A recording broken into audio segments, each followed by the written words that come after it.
Hello and welcome to Cleric News Desk. We're reaching you live from Nigeria's capital city, Abuja.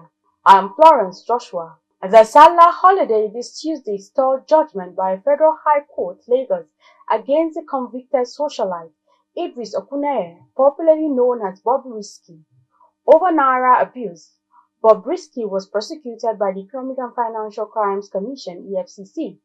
The court had convicted the influencer on April 5th, following a guilty plea to the criminal charge brought by the commission.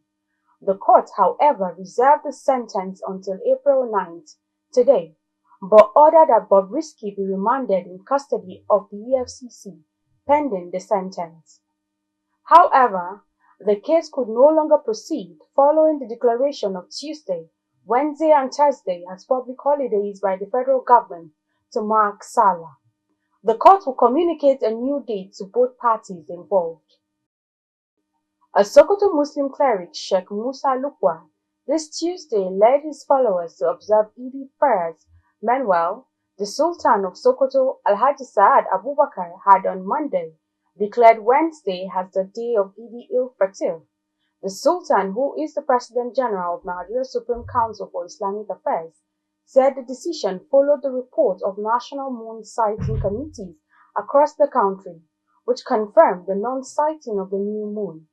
A statement signed by the chairman of the Advisory Committee on Religious Affairs to the Sultanate said the council accepted the report and accordingly declared Wednesday, April 10, 2024 as the first day of Shawwal 1445 AH. However, Lukwa flouted the Sultan's directive on moon sighting as he conducted prayers at his Jumaat mosque around 8:30 a.m. on Tuesday. Justifying the action, Lukwa said the moon of Shawwal was sighted in neighboring Niger Republic on Monday. The removal of Philip Shaibu as the deputy governor of Edo State was the peak of his prolonged political rifts with Governor Obaseki. Reacting to Shaibu's sacking, Governor Obaseki declared that by consensus, Omobayo Godwin has been selected to take over the baton as the new deputy governor of Edo State.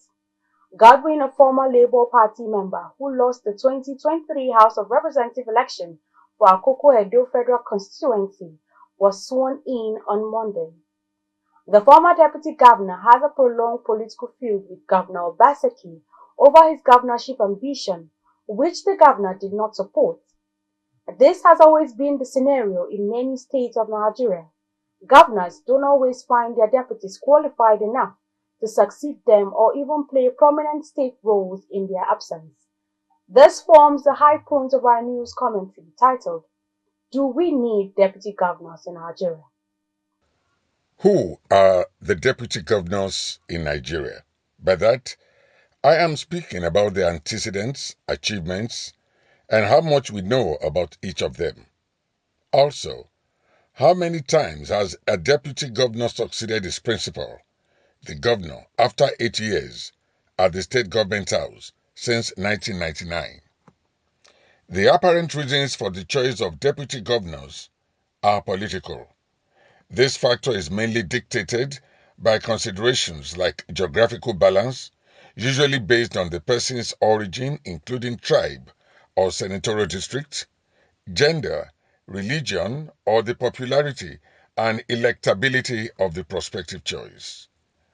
It should be pointed out here that every point ultimately revolves around increasing the future governor's chance of winning an upcoming election. It is neither in the interest of the deputy governor to be nor the people. They do this because, contrary to the expectations of the founders of democracy, that an elected executive and his deputy should be partners, our leaders prefer errand boys who would follow their lead without raising a voice. In most cases, the deputy governor trails his principal like the shell follows the snail and is primarily unknown, seen but not heard. The only time you hear from most deputy governors is when the boss sends them on an errand and they read the speech. In most cases, we do not know what deputy governors do, especially as the Constitution of the Federal Republic of Nigeria 1999, as amended, leaves their responsibilities at the mercy of governors. How often do you hear a governor go on annual vacation and hand over to his deputy, for instance? Most governors will instead take official trips, presumably to seek investment opportunities for the state abroad, in quotes, while holidaying. The game is so that they don't hand over to their deputies. In essence, deputy governors are more like punctured spare tires than anything else. Another source of worry to Clearview is this: how many deputy governors have gone on to succeed their principals? As a matter of fact, some deputy governors fall out of favor with their principals within the first few years in office.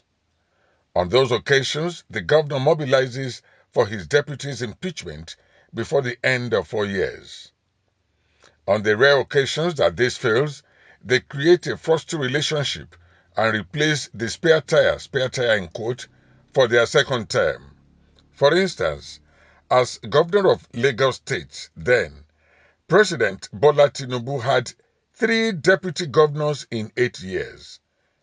He had bitter disputes with Kofoworola, Akerele-Bokno, and Femi Pedro. Governor Rotimi Akeredolu tried to get the Ondo State House of Assembly to impeach his then deputy governor during his first tenure, Agboola Ajayi, but failed.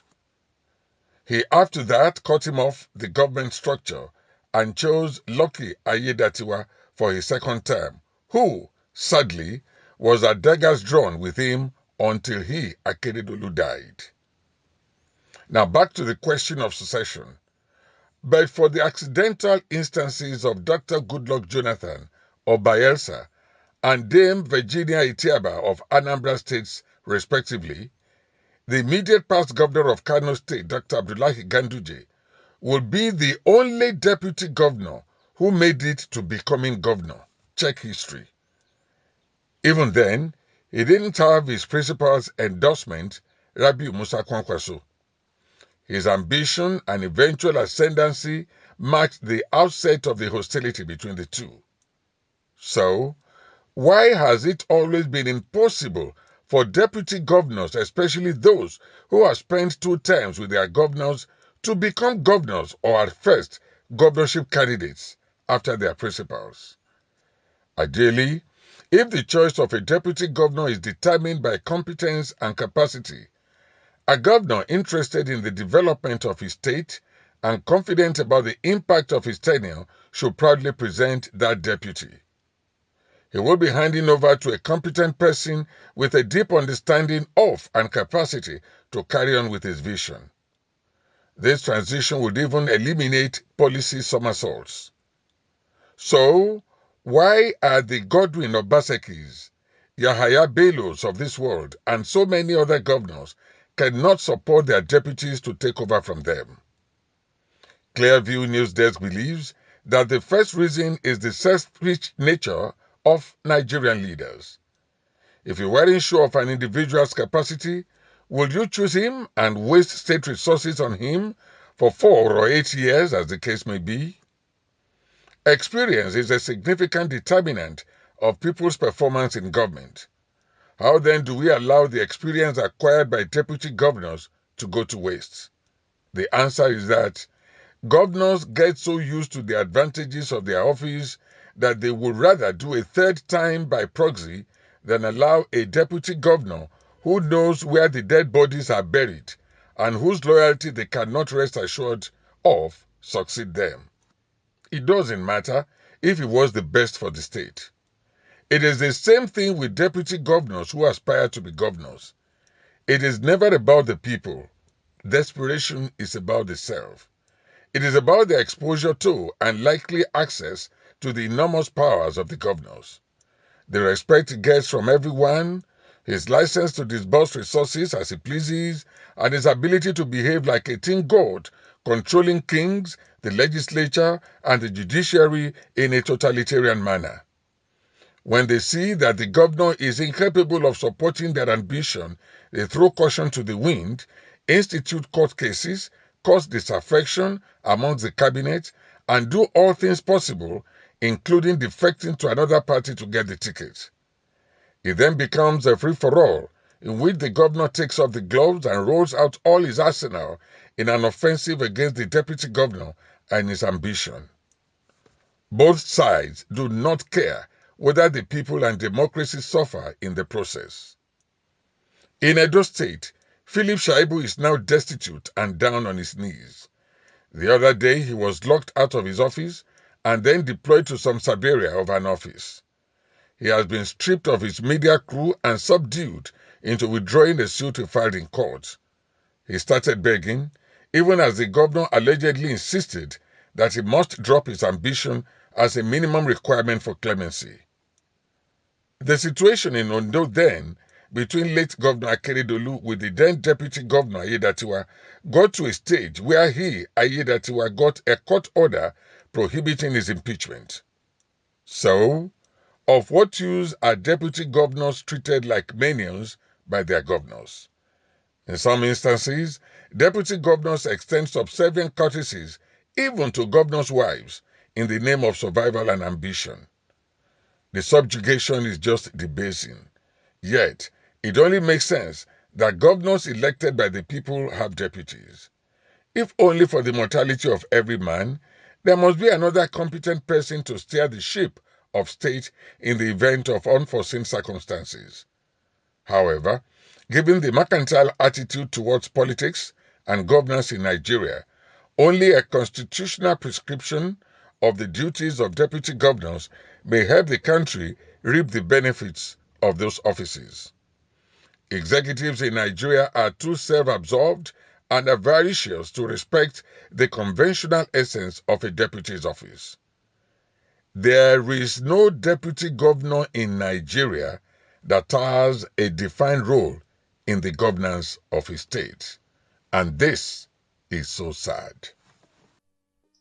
A former presidential aspirant of the People's Democratic Party (PDP), Dele Momodu, has accused Nyesom Wike of disloyalty to the party and claims that even though the FCT minister is working under the administration of President Bola Tinubu, the president camp does not trust him.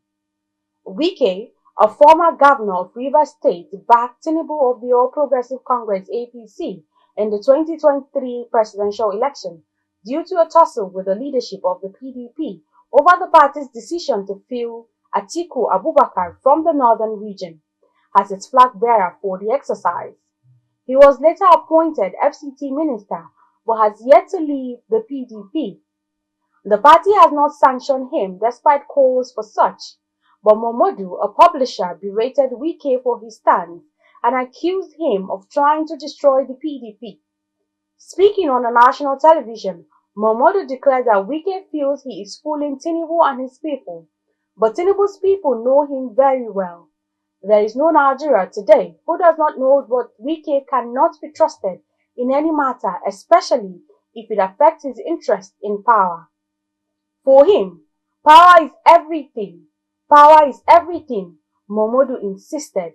He would have sanctioned Wike if he were in a position to do so. He wants the PDP to take action against minister to put the party in the right stead.